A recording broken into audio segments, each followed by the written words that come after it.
Hello good afternoon student, welcome to my YouTube channel. देखो, हम जो बात कर रहे थे बीएससी 6 सेम के मैथमेटिक्स पे बात कर रहे थे। जो सीसीएस यूनिवर्सिटी में बीएससी 6 सेम है इस टाइम, उसकी मैथमेटिक्स पे हम बात कर रहे थे। उस मैथमेटिक्स में हमारा जो पार्ट चल रहा था कॉम्प्लेक्स एनालिसिस चल रहा था। कॉम्प्लेक्स एनालिसिस में हमने क्या है कि कन्फॉर्मल मैपिंग के ऊपर बात हो रही थी। कन्फॉर्मल मैपिंग में हमने कुछ डेफिनेशंस देख ली थी, ठीक है, और कल कुछ ट्रांसलेशंस भी देख लिए थे। जो आज हम बात करेंगे, आज जो हम बात करने वाले हैं यहाँ पर लीनियर ट्रांसफॉर्मेशन में। इससे पहले, जब बात करने से पहले, जिस बच्चे ने हमारा चैनल को सब्सक्राइब नहीं करा वो चैनल को सब्सक्राइब कर लें, शेयर कर दें और क्या कर दें, बेल आइकन को प्रेस कर लें, जिससे हमारे आने वाली वीडियोस को आपको नोटिफिकेशन मिल सके। ठीक है, तो करते हैं स्टार्ट अपना कॉम्प्लेक्स एनालिसिस। कॉम्प्लेक्स एनालिसिस में लीनियर ट्रांसफॉर्मेशन। लीनियर ट्रांसफॉर्मेशन है क्या, उसके बारे में देखो। A transformation of the type W is equal to alpha z plus beta, where alpha and beta are complex constant, is known as linear transformation। यानी कि जो हमारे पास है ये ट्रांसफॉर्मेशन कैसी कहलाएगी, लीनियर ट्रांसफॉर्मेशन, जहाँ पर अल्फा और बीटा कैसे है, दोनों के दोनों कॉम्प्लेक्स कांस्टेंट है। अब बात करते हैं कि इसके अंदर होगा क्या। तो इसके अंदर होगा, देखो, मैग्निफिकेशन होगा, रोटेशन होगा, ट्रांसलेशन होगा। मैग्निफिकेशन भी हम कल पढ़ चुके हैं, रोटेशन भी हम कल पढ़ चुके हैं और ट्रांसलेशन भी हम कल पढ़ चुके हैं। ठीक है, तो हमने कल बहुत सारी ट्रांसफॉर्मेशंस पे बात की थी। इनवर्स वाली पे भी बात कर ली थी, रोटेशन पे भी बात कर ली थी, मैग्निफिकेशन पे भी बात कर ली थी। ठीक है, ऐसे हमने बहुत सारी पे बात कर ली थी। उन्हीं के बाद अभी आता है हमारा कौन सा, लीनियर ट्रांसफॉर्मेशन। लीनियर ट्रांसफॉर्मेशन हमारा किस फॉर्म का होगा, W equal to alpha Z plus beta की फॉर्म का। अब इसको फिगराइज देखते हैं कि कैसे फिगराइज इसको। तो ये जेड प्लेन में मान लो हमारे पास कोई एक ट्रांसफॉर्मेशन है, तो ऐसी ट्रांसफॉर्मेशन दिख रही है। फिर हम पहुंचे जैसे टॉप प्लेन में पहुंचे, टॉप प्लेन में जैसे पहुंचे तो मैग्निफिकेशन हो गया, जेड प्लेन से टॉप प्लेन में पहुंचे पर इसमें मैग्निफिकेशन हो गया। फिर टॉप प्लेन से पहुंचे हम किसमें, जाय प्लेन में। जाय प्लेन में पहुंचने पर इसमें क्या हो गया, रोटेशन हो गया। तो उससे जैसे जाय में पहुंचे तो रोटेशन हो गया। अब रोटेशन से कैसे पहुंच रहे हैं, डब्ल्यू प्लेन में। डब्ल्यू प्लेन में जैसे ही पहुंचे तो वहां पर क्या होगा, तुम्हारा ट्रांसलेशन हो गया। अब देखो, मैग्निफिकेशन क्या हुआ, टो इक्वल टू ए जेड, ठीक है। रोटेशन क्या हुआ, जाय इक्वल टू ई की पावर आई लैम्डा आर, और रोटेशन क्या हुआ है तुम्हारे पास, W plus Z plus beta. ठीक, इसको कुल मिलाकर टोटल हम इसको लिख सकते हैं W equal to alpha Z plus beta. ये जेड प्लेन से किसमें पहुंच जाएगा डायरेक्टली, W प्लेन में। क्लियर थी बात। अब इसके ऊपर एग्जाम्पल पे हम बात करते हैं। तो एग्जाम्पल देखो, वैसे तो इसका मैंने एग्जाम्पल कल भी करा दिया था, लेकिन वहाँ पे कल जब हमें पता नहीं थी कि है क्या, तो इसलिए हम एक एग्जाम्पल और करते हैं नया।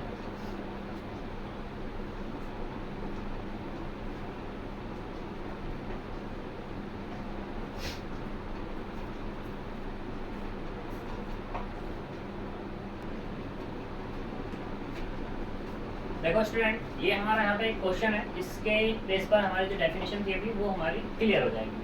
तो देखो, कंसीडर द लीनियर ट्रांसफॉर्मेशन, हमने लीनियर ट्रांसफॉर्मेशन कंसीडर की है, वो क्या है, W equal to this, and determine the region in the W plane into which the rectangular, एक रेक्टेंगुलर दिया हुआ है ये, ठीक है, ये किस में है, Z प्लेन में। इस Z प्लेन के थ्रू हमें क्या दिखाना है, W प्लेन में दिखाना है, और ट्रांसफॉर्मेशन क्या दी हुई है, दिस। ठीक, तो करते हैं बात यहाँ पर। देखो सॉल्यूशन,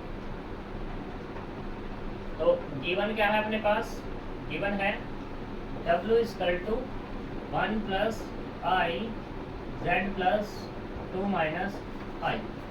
हम W को क्या लिख सकते हैं, U प्लस आई वी, और 1 प्लस आई जेड को क्या लिखो, X प्लस आई वाई, और प्लस के 2 minus I equal to multiply करो x प्लस आई वाई प्लस आई एक्स, और माइनस के कितना, y प्लस 2 माइनस आई। इमेजिनरी तो एक तरफ कर लो, दिस एंड दिस, तो x माइनस वाई प्लस 2, तो एक साथ ले लिया मैंने, प्लस आई कितना, x प्लस वाई माइनस 1, और इधर क्या चल रहा है, u प्लस आई वी चल रहा है। ठीक है, तो कंपेयर करो दोनों तरफ की, comparing on both sides। जब कंपेयर करेंगे तो यहाँ से u बराबर कितना मिलेगा, x माइनस वाई प्लस 2, इसे डाल दो 1, एंड v बराबर कितना मिल जाएगा, x plus Y plus Y minus 1, ये डाल दो टू एट x बराबर 0। पहले x बराबर 0 पर देखते हैं क्या मिलता है। तो u बराबर मिलता है 2 माइनस वाई एंड v बराबर कितना मिलेगा यहाँ से, v बराबर मिलेगा y माइनस 1।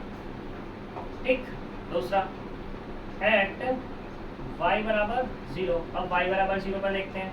तो u बराबर कितना x प्लस 2 एंड v बराबर देखो v equal to x minus 1। सही, एट x बराबर 1, ये x बराबर 1 ले लूँ तो देखते हैं u बराबर कितना मिलेगा, u इक्वल टू यहाँ पे 1 और ये 2, यानी कि 3 माइनस वाई एंड इस वाले में 1 रखेंगे तो 1 माइनस 1 कैंसिल हो जाएगा, तो v बराबर हो गया y। ठीक, एट किस पर, y बराबर 2 पे। तो y बराबर 2 पे देखो u इक्वल टू कितना होगा यहाँ से, y बराबर 2, 2 कैंसिल यानी कि दिस एंड v बराबर 2, सॉरी y बराबर 2 है ना, 2 1 यानी कि ये हो गया v 1 x प्लस 1। ठीक, ये हमें वैल्यूज मिल गई। सही, तो अब हम इन पे बात करते हैं कि हमें कितना मिलने वाला है। तो देखो इसमें ये सारे के सारे मेरे पास u हैं, ये सारे के सारे मेरे पास क्या हैं, v हैं। तो मुझे इस v से और इस u से दिखाई दे रहा है कि मेरा y कैंसिल हो रहा है। तो मैं क्या कर देता हूँ, u प्लस v, इसे डाल दो 3, इसे डाल दो 4, इसे डाल दो 5, इसे डाल दो 6। तो बाय किससे, बाय 3 से, बाय 3 से मैं ऐड कर देता हूँ दोनों को, u प्लस v निकालता हूँ। तो u plus v 2 minus y और प्लस के y माइनस 1। तो यहाँ से जो मिला u प्लस v इसका तो मिला 1। ठीक, अब की बार ऐसे बाय 4 से देख लो, बाय 4 से ये x कैंसिल नहीं हो रहा, तो मैंने क्या कर दिया, u माइनस v कर दिया, यानी कि x प्लस 2 और माइनस किया x और प्लस के 1। तो यहाँ से क्या मिल गया, u माइनस v बराबर 3 मिल गया।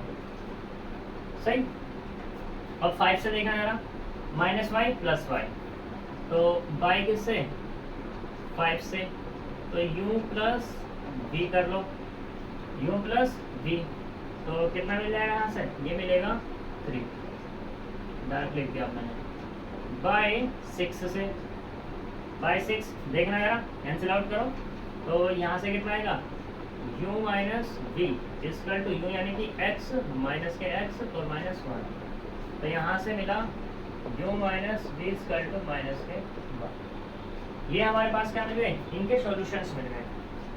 ठीक है, यानी कि u और v मिले। तो अब इनको ड्रॉ कर लो। सबसे पहले किसको ड्रॉ करोगे, ये रेक्टेंगुलर है, इसको ड्रॉ करो। तो इसको जब ड्रॉ करेंगे तो देखो क्या मिलने वाला है, x बराबर 0 y बराबर 0 यानी कि दिस। ठीक है, x बराबर 1 यहाँ चले और y बराबर कितना है 2, तो यहाँ चले। ठीक, तो हमने इसको आगे मिलाया, इसको आगे मिलाया, तो ये हमें पॉइंट मिला, यानी कि ये हमारे पास एक रीजन मिल रहा है। तो ये रीजन क्या हो गया, दिस। ठीक, ये वाला पॉइंट 0 0, ये वाला 1 0, ये वाला 1 2, ये वाला 0 2। इसको नाम दे दो O, ये नाम दे दो A, ये नाम दे दो B, ये नाम दे दो C। ये है Y और ये वाला तुम्हारा कितना है X। यहाँ तक तो कोई दिक्कत है ही नहीं। चलो अब देखो इसको, इस वाले को, ये क्या है अपने पास U, ये क्या है अपने पास V। ठीक, ये वाला क्या है U डैश और ये वाला क्या है V डैश। सही, अब हमें बात करनी है, ये तो मैंने 6 डाल दी, इसको डाल दो 7, ये हो जाएगा 8, ये डाल दो 9 और ये डाल दो 10। हमारे पास ये 10 इक्वेशंस हैं। अब इन्हें हमें ड्रॉ करना है किस प्लेन में, इसमें। सही, तो हम पहले से रफ कर लेते हैं। देखो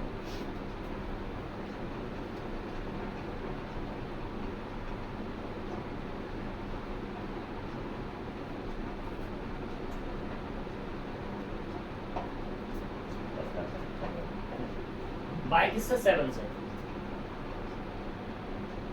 बाय 7। तो पुट करो यहाँ पर u बराबर 0, क्योंकि मुझे उसके पॉइंट चाहिए। तो v बराबर कितना मिलेगा 1, यानी कि जो पॉइंट मिला, पॉइंट वो कितना मिल जाएगा हमें, वो मिला 0 और 1। सिमिलरली पुट करेंगे कितना, v बराबर 0, तो यहाँ से u बराबर कितना 1। अब की बार जो पॉइंट मिला वो कितना मिला 1 और ये 0। ड्रॉ कर लो इसको, यानी कि ये 1 और ये वाला भी कितना 1, तो ये 1 0 और ये वाला 0 1। हमने इसको क्या कर दिया, आगे बढ़ा दो, क्या दिक्कत है, ठीक है, बढ़ा दिया।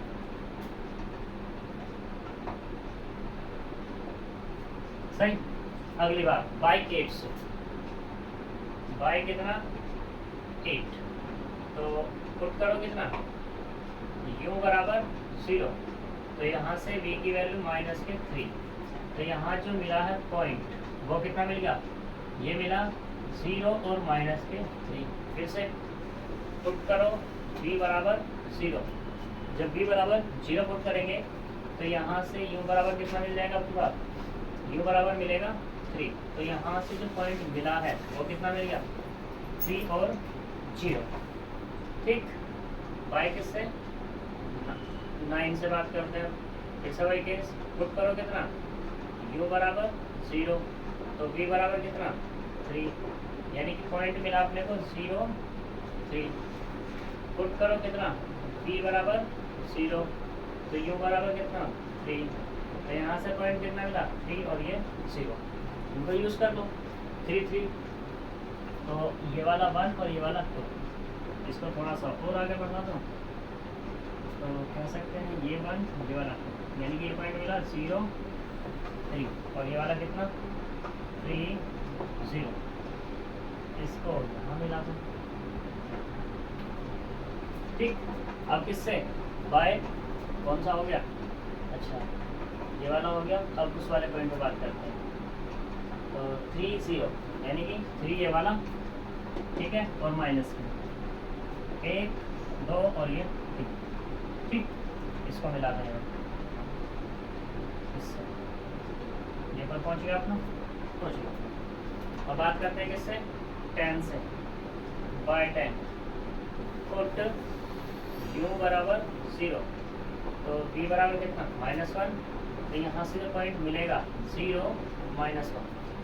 अब की बार पुट करो v बराबर 0, v बराबर 0 यूज करेंगे तो u बराबर कितना होगा 1, पॉइंट मिला 1 0, इसको मिला 1 u -1, u -1 मतलब u -1 ये वाला 0 -1, ठीक, और 1 0 ये वाला, ये ठीक है। थोड़ा सा कुछ गड़बड़ सा है मामला, u माइनस और v माइनस, हाँ गड़बड़ तो हुई बाय 10 में, ये तो -1 है ना, तो v u बराबर, यानी कि ये वाला माइनस ये वाला रहेगा प्लस, और ये वाला आएगा माइनस, यानी कि ये गड़बड़। तो देखो ये वाला पॉइंट 0 1, 0 1 कहाँ होगा ये, ठीक, v बराबर, और ये वाला पॉइंट -1 0, यानी कि ये वाला -1 और ये 0। ठीक, तो इसके बारे में हमें क्या करनी है, बात करनी है। बात करने के लिए देख सकते हैं यहाँ पे क्या मिलेगा अभी हमें, तो ये लाइन ड्रॉ हुई हुई है, इसको इससे ड्रॉ कर,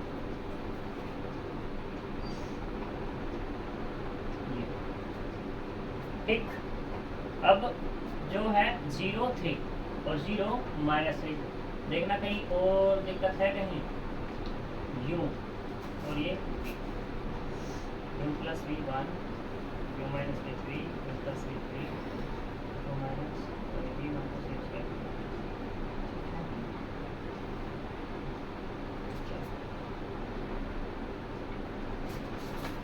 और देखो इन सारी लाइनों को क्या कर दो, आगे मिला दो। ये हमने मिला दिया ये।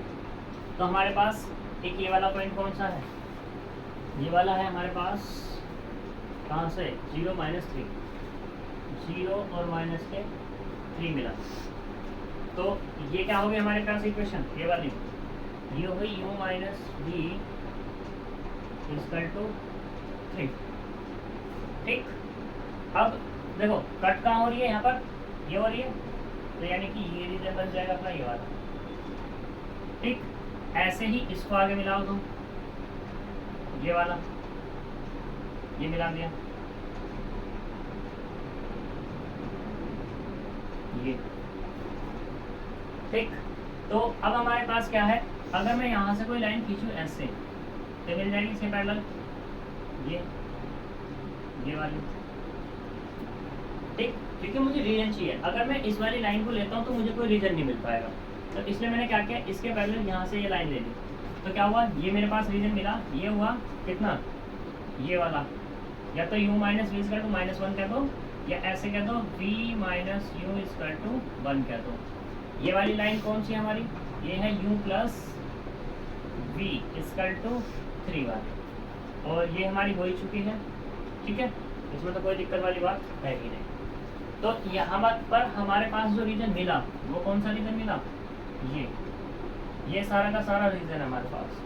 अब इस रीजन को पॉइंट नाम दे दो, मैंने पॉइंट नाम दे दिया इस वाले को कितना, a', इसको नाम दे दिया d', इसको नाम दे दिया d', और ये वाला हो गया हमारा।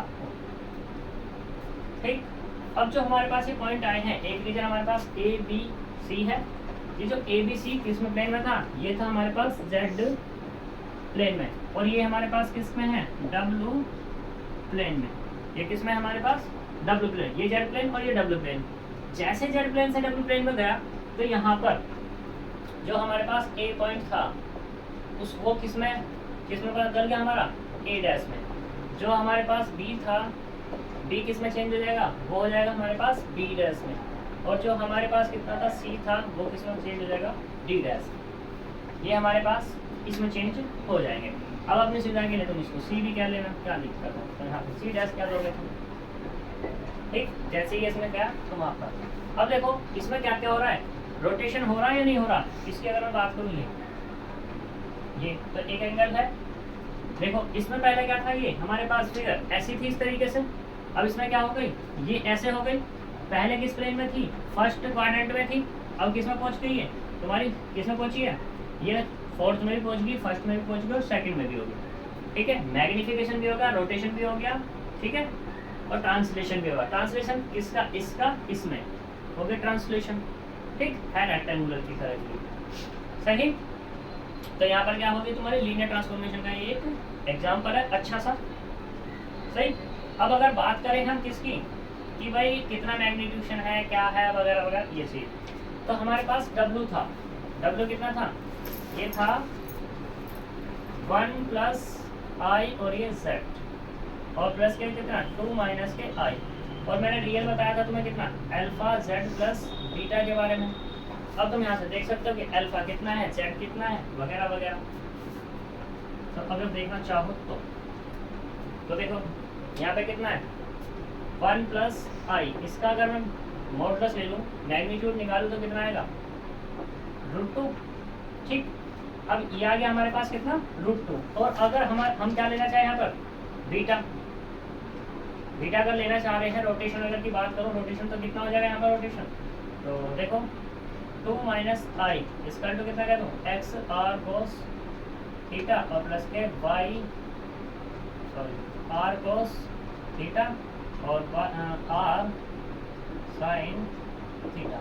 या डायरेक्टली तुम ऐसा भी कह सकते हो, theta equal to tan inverse y upon x, तो कितना मिल जाएगा, tan इनवर्स y मतलब -1 अपॉन में 2। ये तुम्हारे पास आर्गुमेंट निकल जाएगा, argument of 2 - I equal to tan inverse -1 upon 2। अगर इसको रियल तरीके से निकालना चाहोगे तो हमारा वही है, कौन सा, x एक्सिस, y एक्सिस वगैरह वगैरह। ठीक, तो ये चीज़ है। चलो रियल तरीके से निकाल लो भाई, अगर निकालना चाह रहे हो तो। तो ये कितना है, ये नेगेटिव है, ये वाला पॉजिटिव है। नेगेटिव पॉजिटिव कौन से क्वाड्रेंट में पड़ेगा, y क्या है नेगेटिव, ये हमारे पास होता है ये x और ये वाला y, ये वाला x डैश और ये वाला y डैश। तो x नेगेटिव यहाँ पर है, कौन से क्वाड्रेंट में होगा, माइनस के कितना π/2, क्योंकि ये तो पॉजिटिव है। तो कितना मिलेगा, माइनस के tan इनवर्स 1/2 मिल जाएगा आर्गुमेंट इसका। ठीक, रियल होगा हमारा ये, और तुम देख भी सकते हो आर्गुमेंट इधर ही तो आ रहा है हमारा। ठीक है, तो ये हमारे पास क्या हो गया, लीनियर ट्रांसफॉर्मेशन का एक एग्जाम्पल है जो कि बहुत अच्छा है। अब हम बात करते हैं किस पे, इसके दो एक एग्जाम्पल और रखे हम अपने आप खुद करके देख लें हम लोग। अब हम चलते हैं बायलीनियर और लीनियर फ्रैक्शनल ट्रांसफॉर्मेशन। जैसे लीनियर थी, अब इसमें बात करते हैं बायलीनियर पे। तो बायलीनियर क्या है देखते हैं।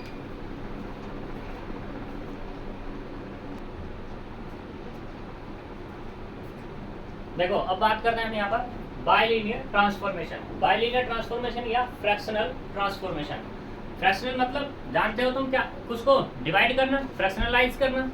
तो यहाँ पर उस ट्रांसफॉर्मेशन की बात करते हैं। तो हमारे पास फ्रैक्शनल ट्रांसफॉर्मेशन या बायलीनियर ट्रांसफॉर्मेशन क्या होगी कि W = AZ + B/CZ + D, ये तुम्हारी क्या कहलाएगी, बायलीनियर ट्रांसफॉर्मेशन कहलाएगी। अब यहाँ पे बात करते हैं कि A क्या है, B क्या है, C क्या है और D क्या है। तो ये A B C सारे के सारे कॉम्प्लेक्स कांस्टेंट है। और ये बायलीनियर ट्रांसफॉर्मेशन तभी हो सकती है जब इस पे कंडीशन हो कि AD - BC ≠ 0 हो, तभी ये तुम्हारी बायलीनियर ट्रांसफॉर्मेशन हो सकती है, अदरवाइज नहीं। अब मान लो अगर तुम्हारा AD - BC = 0 हो गया तो बायलीनियर ट्रांसफॉर्मेशन नहीं होगी। ये कौन सी ट्रांसफॉर्मेशन होगी उस पर बाद में करेंगे हम डिस्कस। ठीक है, अगर इस ट्रांसफॉर्मेशन को बायलीनियर होना है तो उसे क्या करना पड़ेगा, कंडीशन को AD - BC ≠ 0 दिखाना ही दिखाना पड़ेगा, अदरवाइज ये क्या हो जाएगी।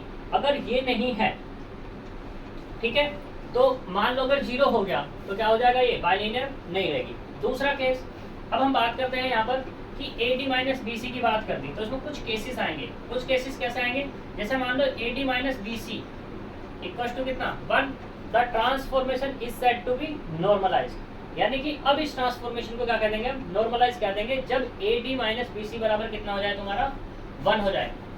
ये क्या रहेगी, लीनियर तो रहेगी, क्योंकि इसने लीनियर पे कंडीशन कही कि AD - BC = 0।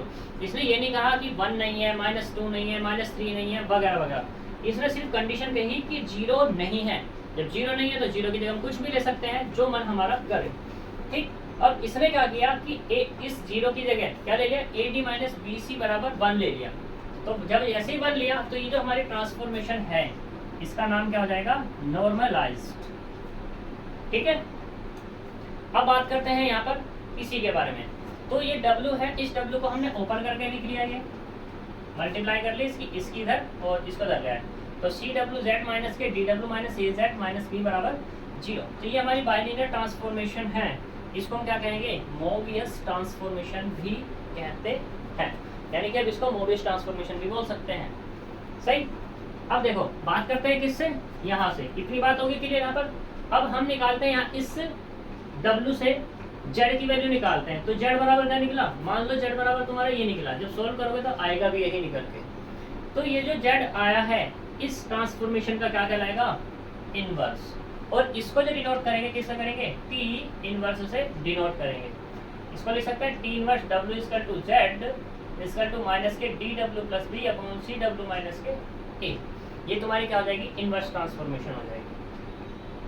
ठीक, अब बात करते हैं किससे, क्रिटिकल पॉइंट। क्रिटिकल पॉइंट मैंने पीछे भी बताया था और यहाँ भी देखो, वहाँ पर क्या था, क्रिटिकल पॉइंट किसके लिए था, किसी कॉम्प्लेक्स नंबर के फंक्शन के लिए था क्रिटिकल पॉइंट। वहाँ पे क्या कर रहे थे, डिफरेंशिएशन कर रखे थे। डिफरेंशिएशन करने के बाद क्या हो रहा था वहाँ पर, वो किसी पॉइंट पे या तो 0 मिल रहा था या क्या मिल रहा था, वो इनफाइनाइट मिल रहा था। जब कभी दोनों पॉइंट पे ऐसा, जिन भी किसी भी पॉइंट पे वो ऐसा कर रहा था, वो उसके लिए क्या हो जाता, क्रिटिकल पॉइंट। अदरवाइज कैसा हो रहा था, वो ऑर्डिनरी पॉइंट। ऐसे ही यहाँ पे अब हमें बात करनी है किसके लिए, बायलीनियर ट्रांसफॉर्मेशन के लिए क्रिटिकल पॉइंट की बात करनी है। तो हमारे पास क्या है, ये W है, हमने इसको डेरिवेटिव किया, ये आया। ठीक, डेरिवेटिव करने के बाद अब हम इसमें देखते हैं कि किस पॉइंट पे इनफाइनाइट हो रहा है और किस पॉइंट पे 0 हो रहा है। तो मैंने जैसे ही वैल्यू रखी, कितनी रखी, z बराबर माइनस के डी अपॉन सी, z बराबर माइनस के डी अपॉन सी। ठीक, तो यहाँ पे क्या हो जाएगा ये पूरा का पूरा डी डब्ल्यू और डी जेड कितना मिल जाएगा, इनफाइनाइट। सही। दूसरा z बराबर इनफाइनाइट रखा तो क्या मिला, 0। तो यहाँ पर इसके लिए 1 के लिए यहाँ पे z बराबर d माइनस माइनस के d upon C and infinite क्या हो जाएंगे, क्रिटिकल पॉइंट हो जाएंगे। अदरवाइज कोई भी इसके लिए और कोई नहीं है इन दोनों से अलग। ठीक, कुछ और ट्रांसफॉर्मेशन ले सकते हो, कुछ और बन जाएंगे उनके। सही, तो यहाँ पे ये चीज है। तो ये क्रिटिकल पॉइंट हो गया। अब इस पे देखते हैं एग्जांपल। देखो यहाँ से इस टॉपिक से एक क्वेश्चन तुम्हारा 3 मार्क्स में या 7.5 मार्क्स में मिलना ही मिलना चाहिए। ठीक, इसके बाद है तुम्हारी मल्टीप्लिकेशन की बात होती है, रिजल्टेंट और प्रोडक्ट ऑफ 2 बाइलिनियर ट्रांसफॉर्मेशन। यानी कि मान लो तुम्हारे पास एक ट्रांसफॉर्मेशन ये है और एक ट्रांसफॉर्मेशन क्या है, ये है। इन दोनों की तुम्हें क्या करनी है, प्रोडक्ट करनी है। तो मैं क्वेश्चन से ही बताऊंगा डायरेक्टली। ठीक है, क्योंकि अगर मैं इसका डेरिवेशन करने जाऊंगा तो बहुत बड़ा डेरिवेशन हो जाएगा इसका। तो यहाँ से इस पे और इस पे, इन तीनों पे एक क्वेश्चन मिलेगा ही मिलेगा।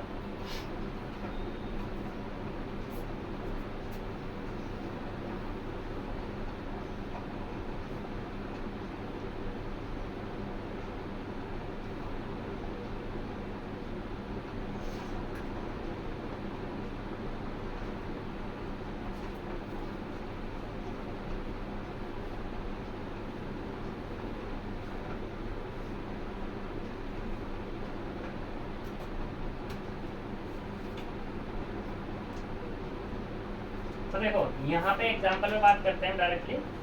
तो एक एग्जांपल है हमारे पास।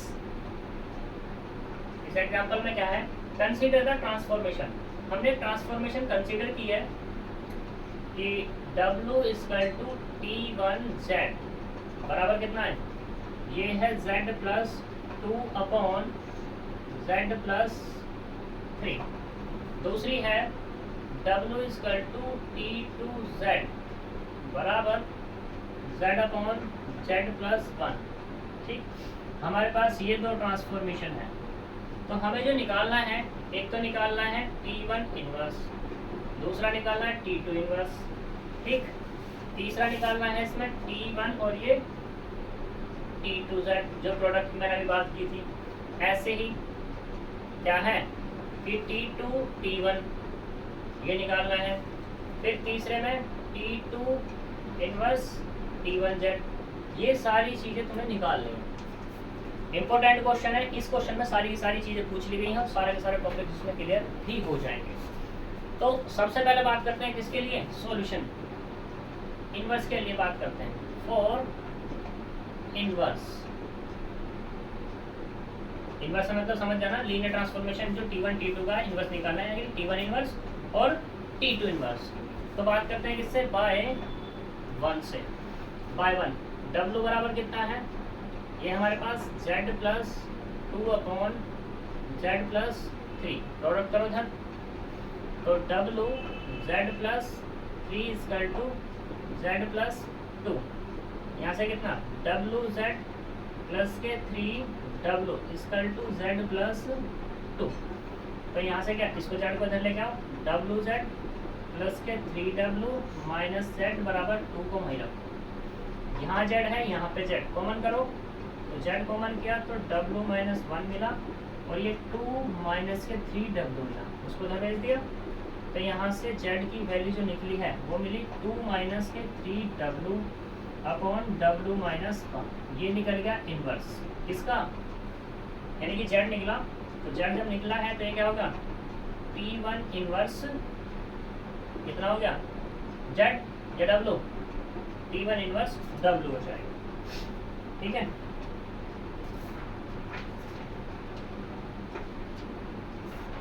तो देखो T1 इनवर्स सही। दूसरे वाले में बात करते हैं, यहाँ पर वो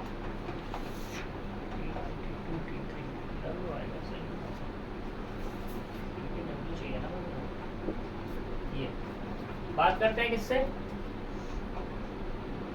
2 से। बाय 2 क्या है यहाँ पर, W = Z upon Z plus 1। तो यहाँ से इधर मल्टीप्लाई करो, डब्लू जेड प्लस के डब्लू इक्वल टू जेड।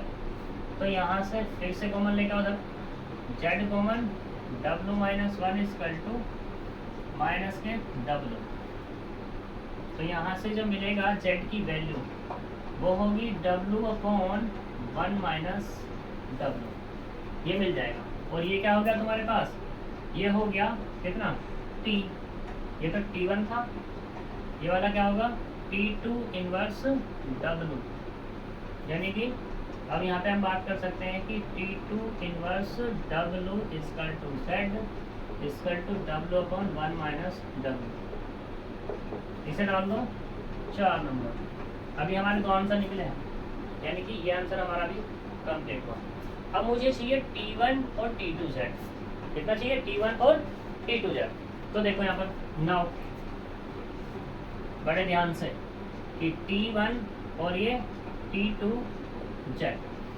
तो T1 वैसे लिख लें और ये कितना होगा T2 जेड हो जाएगा। अब देखो T1 के T2 जेड की वैल्यू कितनी है यहाँ से, ये वाली Z upon Z plus one. ठीक, ये है।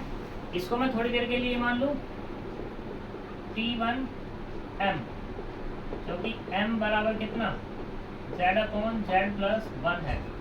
अब देखो यहाँ पर T1 z बराबर कितना z plus two upon Z plus three है।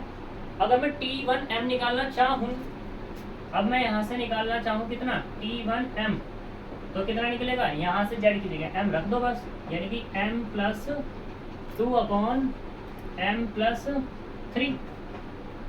और m की वैल्यू कितनी है हमारे पास, ये z upon Z plus one plus two upon Z plus one plus कितनी थ्री। सिंप्लीफाई कर लो, जब सिंप्लीफाई करेंगे तो कितना है z प्लस टू जेड और plus two upon Z plus one, ऐसे ही z plus three Z plus three equal to three Z plus two, ये अपॉन में कितना है z प्लस वन है।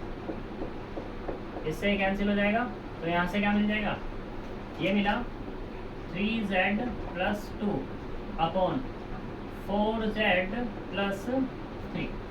यानी कि ये जो मिला अपने को T1 T2 जेड बराबर कितना मिलेगा, थ्री जेड प्लस के two upon four Z plus three, ये मिला। अब ऐसे किस पे बात कर लो, इस वाले पे बात कर लो। तो देखो यहाँ से now T2 T1 Z equal to T2, फिर से वही बात कि T1 जेड। तो कितना है यहाँ से T2 T1 जेड कितना है हमारे पास, T1 जेड है दिस, यानी कि z plus two upon Z plus three. इसको भी ऐसे ही कुछ मान सकते हो, लेकिन अब मैं डायरेक्टली कर दूंगा यहाँ से T2 जेड की जगह z upon Z plus one है, तो क्या कहते हो सिर्फ z plus two upon Z plus three upon कितना z plus two upon Z plus three और प्लस के वन। सिंप्लीफाई कर लो, एलसीएम ले, तो ये कितना रहेगा दीदी, z plus two upon Z plus three upon यहाँ से कितना जेड प्लस टू और z plus three upon Z plus three. इससे फिर कैंसिल, तो यहाँ से मिला Z plus two upon two Z plus five. यानी कि ये जो मिला अपने को T2 T1 जेड बराबर मिला है Z plus two upon two Z plus five. ठीक है। अब यहाँ से अगर मैं कुछ बताना चाहूँ तो यहाँ से ये बताऊँगा कि बाय किससे, बाय 5 एंड 6 से, कि T1 T2 बराबर नहीं होते किसके, T2 T1 के ऑलवेज। ठीक है नी। तो यहाँ से तुम ये मत कह देना कि T1 T2 बराबर होते हैं हमेशा, ठीक, सॉरी, हमेशा क्या होते हैं, बराबर होते हैं। ये बराबर नहीं होते, कुछ केस हो सकता है मे बी हो जाए, तो इसलिए फोर ऑल को हम हटा सकते हैं यहाँ से। कभी कभी हो जाता है लेकिन ऑलवेज नहीं होगा कभी भी। ठीक है। तो वो कुछ कंडीशन है वो भी हमने देखी नहीं है। हमने जो देखा है अभी तक सिर्फ यही देखा है कि T1 T2 बराबर नहीं है किसके, T2 T1 के। अब बात करते हैं किसकी, T2 इनवर्स T1Z। तो अब क्या बाहर क्या लेकर चलोगे, इसको लेकर चलोगे, T1 T2 ने निकाल ही रखे हैं, तो ये तुम निकालोगे अपने यहाँ, ठीक है।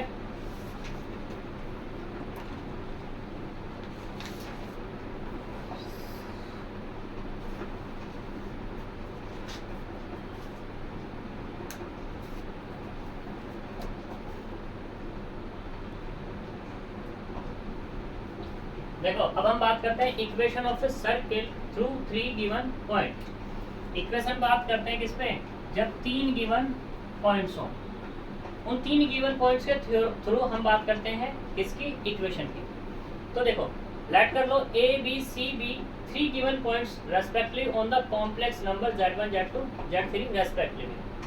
मान लिया Z1 Z2 Z3 तीन के हमारे पास पॉइंट है, ठीक, इसके रेस्पेक्ट में Z के सॉरी रेस्पेक्टिवली मान लिए let Z be the complex coordinate of any point P on the circle. हमने मान के चले ये एक सर्किल है, इस सर्किल पे एक पॉइंट है P, इसका कोऑर्डिनेट क्या है Z, उसके रेस्पेक्ट में मैंने 3 माने Z1 Z2 Z3 इसी सर्किल पे, ठीक। तो ये सर्किल कुछ इस तरीके से भी ओपन हो जाएगा, यानी कि Z1 Z3 ZP और दिस, यानी कि ये जो है इसको पलट दिया गया, ठीक। तो ये वाला सर्किल इस तरीके से ओपन हो जाएगा। जब तुम एक पेज लोगे तो उससे तुम्हें सारी चीज फिगर क्लियर दिखने लगेगी, सही। तो यहाँ पे क्या है, इस वाले एंगल में देखो, यहाँ पे एंगल ACB, A कौन सा, ये वाला, C और B ये वाला एंगल, ठीक, प्लस एंगल AP और कौन सा, B ये वाला एंगल, ये दोनों के दोनों एंगल क्या होंगे, कितने होंगे, 180 डिग्री के। अब तुम अगर इसमें देखना चाहोगे तो तुम्हें इसमें तो साफ दिख जाएंगे। एंगल कौन सा वहाँ पे, C, एंगल C ये वाला, एंगल कौन सा, P ये वाला, ये, ठीक है। तो इसके सामने दिखाई दे रहा, सही। तो कितना आ जाएगा हमारे पास, P। अब इसकी जो इक्वेशन होगी वो कितनी होगी, सॉरी P पाई Z minus Z1 upon Z minus Z2 into में Z3 minus Z2 upon Z3 minus Z1। देखो बात कैसे होगी उसके बारे में सोचो। Z माइनस Z1 ये Z है, इसमें से ये माइनस Z माइनस Z1, फिर क्या है Z माइनस Z2 इंटू तीसरे वाला, अब Z3 से कौन कनेक्ट है, एक Z1 और एक Z2, तो Z3 माइनस Z2 अपॉन में Z3 माइनस Z1, ये, ठीक है। और फिर इधर क्या लिए गए, इसके कॉन्जुगेट्स लिए गए हैं। Z का कॉन्जुगेट मतलब Z का कॉन्जुगेट Z कॉन्जुगेट, Z1 का Z1 कॉन्जुगेट, Z का Z मतलब Z का Z कॉन्जुगेट और Z2 का Z कॉन्जुगेट, सारे कॉन्जुगेट्स ही। तो ये क्या जाएगी, इसकी इक्वेशन हो जाएगी सर्किल की। जब सर्किल के ऊपर 3 पॉइंट दिए हुए हों और एक पॉइंट क्या हो हमारे पास, P यानी कि Z हो, तो उसकी क्या हो जाएगी इक्वेशन। हो सकता है 3 पॉइंट दिए हुए हैं, उनकी इक्वेशन ऑफ सर्किल बताओ, तो क्या होगी, ये हो जाएगी। अगर किसी भी पॉइंट के रेस्पेक्ट में पूछ रहा है, P यानी कि Z के रेस्पेक्ट में पूछ रहा है, तो Z1 minus Z2 minus Z3 वगैरह वगैरह इस तरीके से। अब ऐसी बात करते हैं क्रॉस रेशो रूल पे। हम मान लो हमारे पास Z1 Z2 Z3 Z4 और 4 डिस्टिंक्ट क्वांटिटीज हैं, तो इनका हमें क्या बताना है, वैल्यू बतानी है। तो देखो Z1 minus Z2 upon Z2 minus Z3 divided by Z3 के बाद कौन आएगा, Z4 माइनस Z1 और Z3 माइनस Z4।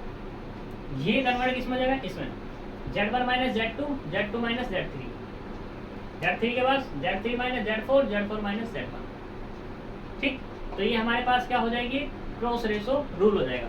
इसमें भी तो डिवीजन आएगा, किसमें, इस वाले में नहीं, ये तो रिवर्स में आ रहा ना, ये ऊपर पहुंच गया, देखो Z3 माइनस Z4 ये नीचे आ गया, Z4 माइनस Z1, ये इसके बराबर ही तो है, रिवर्स मार के ऊपर गया बस वो। देखो एक तो ये है, एक ये है, एक ये है और एक ये है, और ये डिवाइजर का है, ठीक है। तो ये क्या होगा, ये तो इसके मल्टीपल में जाएगा, ये रहा, और ये इसके मल्टीपल में जाएगा, ये रहा, और ये लिखा बस इसलिए है जिससे कि हमें याद हो जाए किस तरीके से कि Z1 माइनस Z2 अपॉन में Z2 minus Z3, Z3 minus Z4, Z4 minus के Z1, ये बस। ठीक है, और इसको जब डिफाइन किया जा सकता है, ये जो लिखा है तो इसका ऐसा लिख सकते हैं Z1 Z2 Z3 Z4, यानी कि ये किसके बराबर हो गया, किसके बराबर, Z1 Z2 Z3 Z4, कहीं पे लिखा तो ये किसके बराबर होगा, दिस। ठीक है, अब इसको लिखने के जो तरीके हैं वो कितने हैं, 4 फैक्टोरियल, क्योंकि 4 पॉइंट है तो 4 फैक्टोरियल यानी कि 24 तरीके से इसको डिफाइन किया जा सकता है। जैसे कि Z1 Z2 Z3 Z4 बराबर किसके हैं, Z1 Z2 Z3 Z4 बराबर Z2 Z1 Z4 Z3 के बराबर, ये बराबर Z3 Z4 Z1 Z2 के बराबर, यानी कि ये इसके बराबर भी है, ये इसके बराबर, ये इसके बराबर, ये इसके बराबर, ये इसके बराबर, ऐसे कितने होंगे, 24 तरीके से लिखे हुए होंगे। तो ये सारे के सारे क्या होंगे, हमारे बराबर होंगे। ठीक है, तो ये आज के जो हमारे पास डेफिनेशंस हुई हैं, आज की डेफिनेशंस और एग्जांपल्स और जो है हमारी जितनी भी चीज़ें हुई हैं, आज के टॉपिक्स मोस्ट इम्पोर्टेंट टॉपिक था ये, जिसमें से तुम्हें 3 से लेकर 7.5 मार्क्स का मिलेगा ही मिलेगा। ठीक है, कल कोशिश करेंगे कि तुम्हारा चैप्टर ख़त्म हो जाए, तो मिलते हैं कल। Thank you very much.